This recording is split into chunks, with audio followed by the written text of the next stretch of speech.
I'm a Rolling Stones fanatic, and Moonlight Mile is the 10th song on one of the Rolling Stones albums, and it's really just about a guy trying to get back home to his wife or his family. He's trying to get back home to somebody, and he is just living to be lying by her side.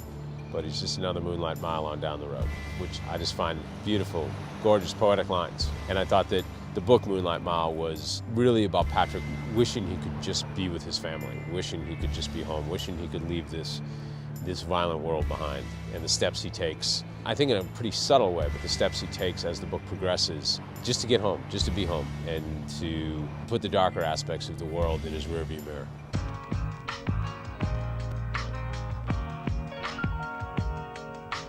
I grew up in Dorchester. Dorchester is the largest section of Boston. It's working class to poor.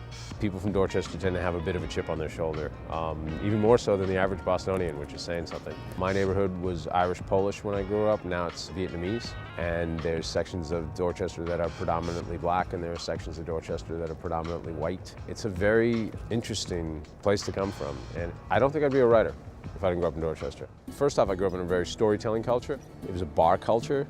People went to bars and they told great stories. There was a high premium placed on how well you could tell a story, how funny you could make it, how authentic it was. These were all things that I think I brought to my storytelling. I also grew up very early with a sense of class distinction because of how people reacted if you said you were from Dorchester and the look they got in their eyes. I was 9 when they forcibly desegregated the Boston Public Schools and the neighborhoods all exploded, so that gave me a very strong interest in social issues. Questions about how we treat children in the home and in the society. That was a central obsession in my work. There was nothing planned about the return of Patrick and Angie. They had gone quiet on me for about 10 years, and then Patrick just started knocking on the door again.